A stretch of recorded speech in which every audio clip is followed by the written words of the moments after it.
Hi everyone. Well, in this lesson we are going to learn adverbs and intensifiers that make the adjectives mean stronger and sometimes weaker. Okay, now let me explain it in Mongolia. За тэгэхээр өнөөдрийн хичээлээр бид нэр дайварыг үзэх гэж байна. Гэхдээ дайвар нь үйл үгийн утгыг нэмэгдүүлдэг, сулруулдаг. Бус тэмдэг нэрийн өмнө ороод тэмдэг нэрийн утгыг тэмдэг нэрийн хүчийг нэмэгдүүлдэг. Эсвэл хүчийг сулруулдаг дайварыг үгийг үзэхнэ. Тэгэхээр дайвар үг нь ямар үүргээр ер нь бол өдөртний ярианд ер нь хилэнд хэрэглэгдэх юм бэ гэхээр үйл үг болон тэмдэг нэрийн одоо утгыг нэмэгдүүлдэг, сулруулдаг. Гэх мэт айгүй олон янзын хэлбэрээр хэрэглэгддэг. Гэхдээ энэ удаадаа бид нэр зөвхөн тэмдэг нэрийн өмнө ороод хүчийг нэмэгдүүл сулруулдаг хэсгийг үзнэ гэсэн үг байна. Okay, now look at the board. Well, first of all, the amplifier. So what does amplifiers mean? Amplifiers mean ямар нэг юмны утгыг хүчийг нэмэгдүүлэх юм бол amplifiers, нэмэгдүүл хүргэжүүлэх гэсэн үг байна, тийм.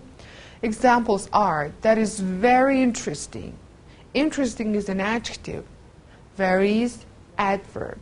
За энэ дээр interesting гэдэг нь тэмдэг нэр байна, тийм ээ? Сонирхолтой гэсэн. Very гэдэг нь одоо хүн болгоны маш сайн мэддэг, хамгийн түгээмэл хэрэглэгддэг, хүч нэмэгдүүлдэг дайвар үг байна. Маш сонирхолтой байна, тийм ээ? Very гэдэг нь. Or that's very very interesting. If ийм double маягаар буюу хоёр дахин нэмэгдчих юм бол мэдээж энээсээ арай илүү хүчтэй болоо явчихна, тийм ээ? Үнэхээр сонирхолтой. Нэгсэнд really нэмсэнтэй that's really interesting гэдэгтэй адилхан. Үнэхээр сонирхолтой гэдэгтэй адилхан. Хоёр дахин давтаж хэлж болдог байна. Энээс арай хүчтэй сонсогч нөгөө сонирхолтой гэдэг хэллэг чинь. And the next example is that's extremely interesting. In this situation, extremely is the really stronger. It has the really stronger meaning. Энэ тохиолдолд extremely гэдэг нь very really very гэдгээс маш их хүчтэй, нэлээд хүчтэй сонирхолтой гэж үгэндээ нэлээд хүч оруулж нэмж өгж байгаа хэлэг байна, тийм. Тэгэхээр энээсээ бас илүү сонирхолтой, илүү хүчтэй болоо явж гэнэ гэсэн үг байна шүү дээ, тийм.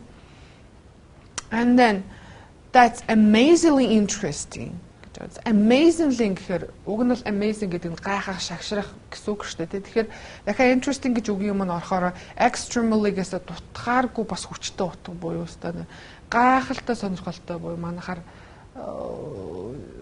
бас тодорхой хэмжээний хүч нэмэгдүүлж байна, их хэмжээний хүч.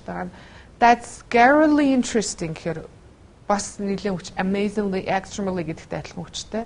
Уг нь бол scary гэхээр амар гэсэн үг шүү дээ. Negative утгатай. Тэгэхээр бид нар Монголоор бид нэг амар сонирхолтой гэдэг шүү дээ. Амар гэдэг чинь бол уг negative буюу сөрөг утгатай. Тэгэхээр англи дээр мөн адилхан зарим нэг сөрөг утгатай үгийг эерэг утга руу оруулж хэрэглэх тохиол байдаг байна. Тэгэхээр энэ дээр нөгөө нэг амар сонирхолтой гэдэг хүч орж ирж байна гэсэн үг байна шүү дээ, тийм. Awfully, scarily interesting гэх мэт одоо үгний утгыг interesting гэсэн сонирхолтой гэсэн үгийг ерөнхийдөө дээрээс нь доошоо хүчийг нэмэгдүүлээд өгсөн байна гэсэн үг байна. Тэгэхээр very гэдэг нь болохоор маш олон тохиолдолд хэрэглэгддэг үйл үг, тэмдэг нэртэй ер нь бол маш common их хэрэглэгддэг мөртлөөс extremely, amazingly, scarily энтриг болохоор really very хэрэглэхтэй адилхан бүх үйл үг, бүх тэмдэг нэртэй хэрэглэж болохгүй. Бусад ийм эдгээр дайвар үгүүд нь бол тухайн өгүүлбэрийн утгаас болоод тухайн тэмдэг нэр үйл үгээсээ болоод зарим тохиолдолд хэрэглэгдэн, зарим тохиолдолд хэрэглэгдэхгүй, зарим үйл үг тэмдэг нэртэй хэрэглэгдэн, үлдсэн өөр нэг тэмдэг нэртэй хэрэглэгддэг болохоор тэр болгон бүхэл тэмдэг нэрийн өмнө extremely, amazingly, scarily гэж нэмээд өгч болохгүй. А very бол харьцангуй баг бүгдэнтэй шахуу хэрэглэгддэг шүү дээ. За тэгэхээр яах нь amplifiers буюу intensifiers гэдэг нь тэмдэг нэрийн өмнө ороод тийм аа яг тэмдэг нэрийн directly in front of the adjective гэж энэ яг өмнө нь ороод immediately өмнө нь оронгуудаа хүчийг нэмэгдүүлдэг байна. Гэхдээ эдгээр бүгд адилхан утгатай биш те. Улмал хүч нэмэгдээл гэсэн. Тэгэхээр дайварыг нь ямар үүрэгтэй ах нь уг нь бол өдөртний яриа бичгээл асар чухал үүргийг гүйцэтгэдэг. Ямар вэ гэхээр тухайн хүний ярианы хүчийг нэмэгдүүл сулруулж утга учирыг энэ тухайн ярианы утга учирыг илүү тодорхой, илүү хүчтэй болгох, илүү ойлгомжтой болгох үүднээс хэрэглэдэг учраас хүн одоо иймэрхүү дайвар үгүүдийг маш сайн хэрэглэж чаддаг гэсэн. Тэгвэл дайвар үггүйгээр жишээ нь юу ах юм бол одоо өгүүлбэрийг зүгээр ер нь яриаг төсөөлөд үзэх юм бол айгүй хүчин сул, утган сул, тодорхой бус гэдэг ч юм уу иймэрхүү жоохон модон сонсогддог байна. Тэгэхээр ер нь бол дайвар үгийг үйл өгтэй ч юм уу тэмдэг нэртэй ч юм уу хэрэглэгдэг дайвар үгийг маш сайн хэрэглэж сурах хэрэгтэй болж байгаа. Тэгэхдээ хэтрүүлж бас болохгүй. Юм л олгоно л та very interesting, extremely interesting, amazingly гэл юм л олгон дээр дайварыг нэмэдэж болдоггүй. Зарим тохиолдолд жишээ нь very interesting хоёрыг нийлүүлээд өөр нэг interesting-ийн оронд орлож болох өөр нэг тэмдэг нэр ч юм уу эсвэл үйл үгээр ч юм уу орлуулаад тавьчих болдог. Тэгэхээр бас not always дандаа биш байх нь тийм ээ. Тэгэхээр тунгийн тааруулж бас хэрэглэх шаардлага гарч байна гэсэн үг байна. For example, нэг жишээ аваад үзэл та he speak very loud гэсэн үгэлбэр байлаа шүү дээ. Тэр маш цанга ярих гэдэг ч юм уу. Тэрний орон зүгээр he shout гэж хэрэглэж болно шүү дээ. Тэр орилж ярьдаг гэж хэрэглэж болно шүү дээ. Тэр зарим тохиолдолд дандаа л одоо very really гэсэн тэмдэг нэртэй цуг хэрэглэж ахаар тохирох үед нь бас өөр үйл үгээр ч юм өөр нэр үгээр орлуулж хэрэглэж болж байгаа. Хэрэглэж хооронд нь хольт цайлж уусгаж давтагдуулахгүй маягаар хэрэглэх юм бол илүү утга төгөлдөр болно гэсэн үг. Okay, now let's go on to the another examples. За одоо өөр нэг тохиолдлыг үзье. За дайвар үг нь дандаа л хүчийг нэмэгдүүлээд байдаг юм бас мөн downtoners буюу it makes it weaker. Тэмдэг нэрийн хүчийг сулруулж хэрэглэнэ. Хүчийг баг зэрэг багасгаа сулруулад хүчийг унгаж хэрэглэдэг. Жишээ нь that's quite interesting гэсэн үгэлбэр юм тийм үү? That's interesting сонирхолтой гэсэн үгэлбэр юм. Quite нэмчихээр хүч нь буурч байна. Ер нь жоохон сонирхолтой гэсэн утга тийм ээ. That's a bit interesting. Дахиад баг зэрэг сонирхолтой. Ер нь сонирхолтой дуу гэсэн гэдэг ч юм уу. Энэ quite a bit хоёрыг оруулснаар сонирхолтой гэсэн тэмдэг нэрийн хүчийг бууруулаад ер нь баг зэрэг сонирхолтой, нэг сонирхолтой биш, ер нь баг зэрэг сонирхолтой гэсэн утга болгож өгч байна тийм. Гэх маягаар бас хүч бууруулдаг quite a bit, kind of, sort of гэдэг ч юм уу attribute байдаг. Одоо дайвар үгс байдаг гэсэн үг байна тийм ээ. Чин he's quite tall гэвэл ер нь баг зэрэг өндөр дүү. He's a bit tall баг зэрэг өндөр дүү байж болох юм шүү дээ. Тийм бааз хүчийг ингэж орж өгдөг байна. Зүгээр tall, he's tall байсан бол тэр өндөр байсан шүү дээ. Амун түнчлээ emphasizers гэж байна тийм. Emphasizers. За emphasizers гэдэг нь юу вэ гэхээр альва нэгэн одоо үйл үгийн болон тэмдэг нэрээ ер нь өгүүлбэрийн одоо утгыг яг тодтогч өгж байгаа. Тодтогч онцолж өгж байгаа тохиолдолд бас байна. Тэгэхээр дайвар үг нь яаж юм тодтогох онцлох үүргийг гүйцэтгэж өгөх юм тийм. For example, I really don't believe him. Уг нь I don't believe him. Би түүнд итгэхгүй байна гэсэн өгүүлбэр дээр really нэмчихээрээ энэ нь ямар утгатай болж өгж байгаа вэ гэхээр тодтогч өгж байгаа. Итгэхгүй байна гэдгийг илүү тодтогч өгж байгаа хгүй. Би яг үнэхээр итгэхгүй байна. Итгэхгүй гэдэгтээ илүү хүч оруулж өгж гин гэдэг юм. Хүчээсээ илүү тодтогч өгж гин гэсэн үг тийм. And then she simply ignored me. Тэр ерөөсөө намайг хараагүй юм шиг ингээд тоохгүй өнгөрцөн гэж юм тийм. Тэгэхээр ерөөсөө буюу бас л хүчийг нь нэмж өгöd. Нөгөө хараагүй тоохгүй өнгөрсөн гэдэг дээр илүү их анхаарлыг хандуулж илүү тодтогч ярьж гин гэсэн үг байна тийм. They are going to be late for sure гэж. Энэ тохиолдолд for sure гэдэг хэсэг нь ямар утгатай юм бэ гэхээр тэд нэр хоцорхон тэднэрстэй яг хоцорхон тодорхой боллоо гэдэг ч юм уу бас л хоцорно гэсэн хэсэг дээр илүү тодтогч өгч ийн гэсэн үг байна шүү дээ. Тэгэхээр яах вэ гэхээр adverb нь хэдийн анзаар хэрэглэгдэг байх нь хүчийг нэмэгдүүлж болох нь хүчийг сулруулж болох нь мөн тодтогчийн үүргээр анхаарлыг аливаа нэгэн утга дээр анхаарлыг илүү хандуулж тодтох үүргээр онцлох үүргээр бас орж болдог байх нэ. Ийм гурван үндсэн үүргээр intensifiers буюу хүч нэмэгдүүлэгч дайвар үгс нь ордог байх нэ. Okay, now let's go on. За чааш нь үргэлжлүүлээ. So borrowing from the negative багш нь түрүүн тайлбарлаж байсан тийм үү? Зарим нэг сөрөг утгатай adverb дайвар үгнүүдийг бид нэр эерэг утгаар хэрэглэх тохиолдолд хүч нэмэгдэн шин awfully, dreadfully, terribly, insanely гэдэг ч юм уу нэг амар энэ гэсэн муухай энэ гэсэн утгатай дайвар үгүүдээ хүч нэмэгдүүлэх маягаар хэрэглэж болно. Тэгэхээр яг зүгээр positive буюу эерэг утгатай болно. She's dreadfully beautiful means that she's really beautiful. Энэ тохиолдолд хичнээн dreadfully гэх сөрөг утгатай боловч beautiful-тай цаг ашиглагтахаараа манайхаар нөгөө амар хөөрхөн гэдэгтэй адилхан нөгөө сураг утгатай үг маань эргүүлээд хүч араас эрг утгатай болж орж ирж байгаа шүү.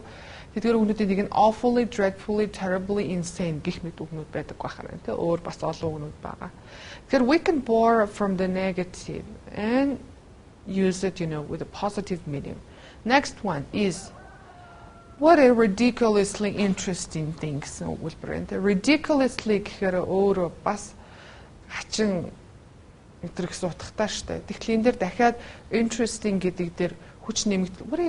Ridiculously interesting. Ямар хачин сонирхолтой зүйлээ гэдэг ч юм уу. Энэ дэр зүгээр хүч нэмэгдүүлж байгаа. Нөгөө хачин сонин гэдэг утгаасаа илүү хүч нэмэгдүүлж өгч байгаа. Нөгөө сураг утга нь эрэг утгаар хүч нэмэгдүүлж байгаа гэсэн анзаараарай.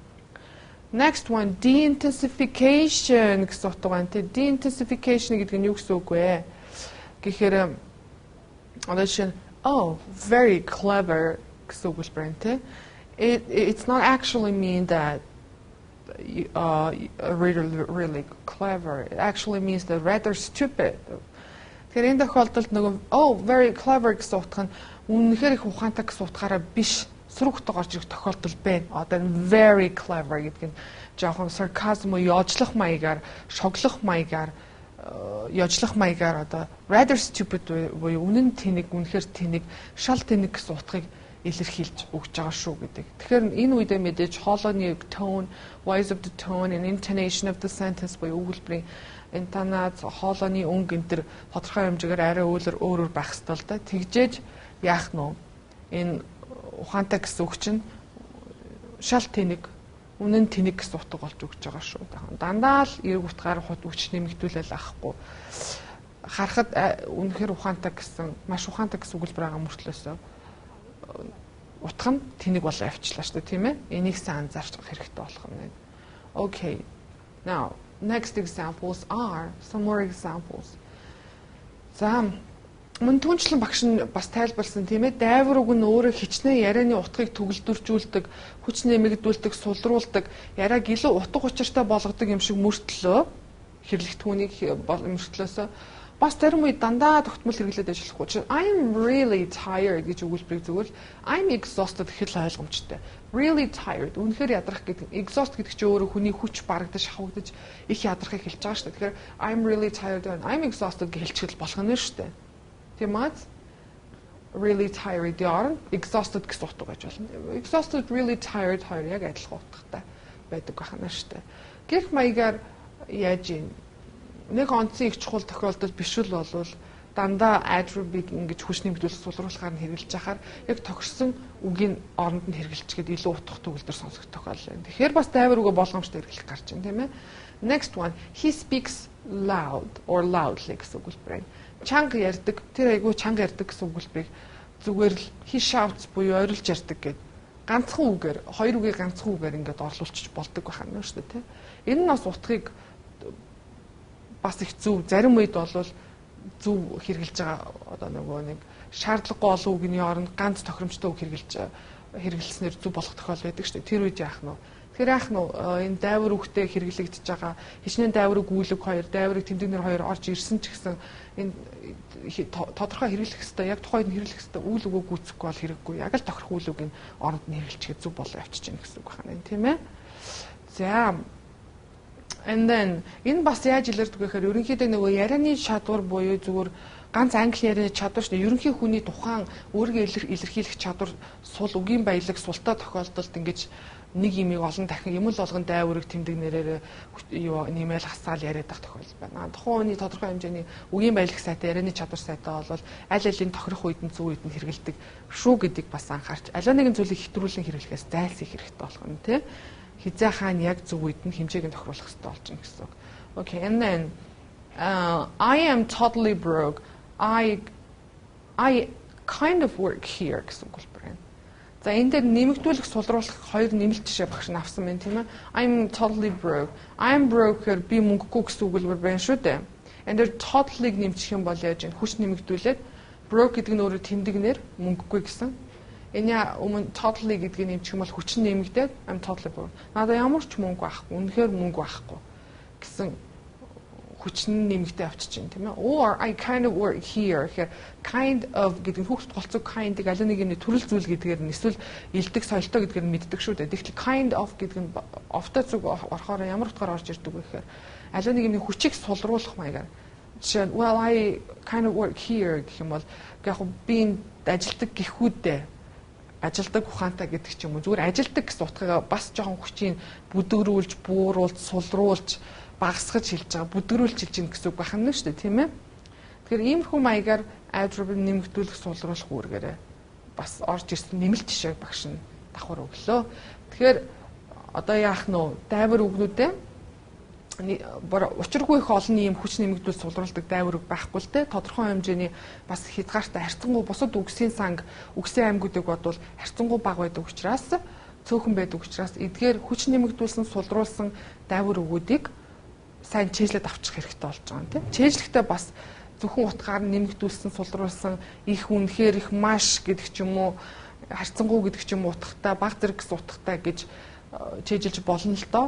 Тэгвэл ямар үүлэг, ямар тэмдэг нэртэй энэ дайвар үг нь жишээ нь totally гэдэг дайвар үг нь ямар тэмдэг нэрүүдтэй зүг хэрэглэгддэг юм бэ гэдгийг нь бас хамтд нь чэйжлээд явах юм бол илүү бодтой, илүү зөв, илүү хэрэглэхэд хялбар байх болов уу гэж бодож байна. Okay, now let me explain one more time.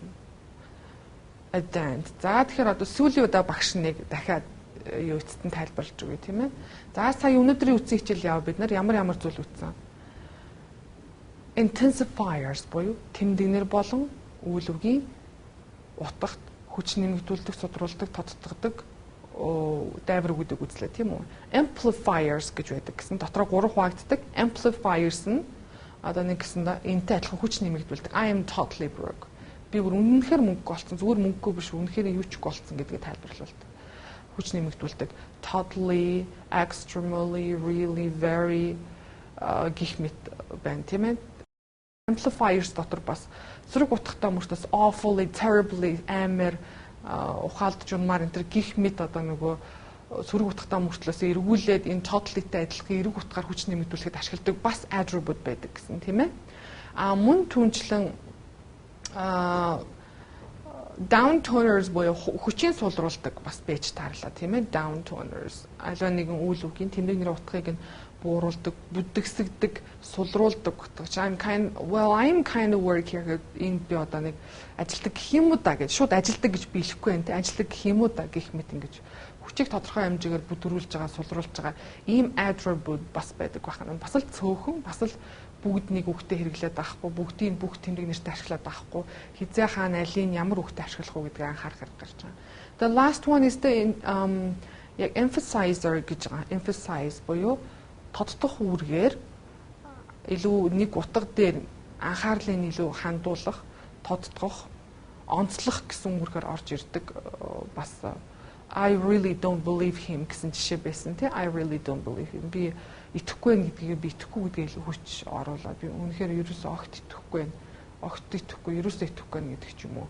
Бас хүчийг илүү онцолж, тодтгож өгч байгаа юм дайвар үгс гээд 3 янзын юм дайвар үгсийг хэрэгэлдэг байна. Гэхдээ бас нэг сүүлийн анхаарах зүйл нь юу вэ гэхээр the intensification буюу харахад сонсоход ухаантай гэж хэлж байгаа юм шиг тийм ээ. Үнэнхээр ухаантай гэж хэлээд байгаа юм шиг мөртлөөсөө цаана утга нь ёжилсон, шоглсон утгыг илэрхийлээд rather stupid буюу шал тэнэг гэсэн утгаар хэрэгжилж болох юм ёжилсон утгуудыг бас мартаж болохгүй, орхиж болохгүй юм утгууд байдгийг шүү гэдгийг хоолойны өнгө болон энэ танаас үргэлтээр нь өгүүлбэрийн үргэлтээр нь бас таньж болох юм хэвчээ байдгийг шүү. Okay, so I hope you like the lesson and also I hope you understand everything. За тэгээд өнөөдрийн заасан бүх хичээлийг ойлгосон байх гэж найдаж байна. See you next time.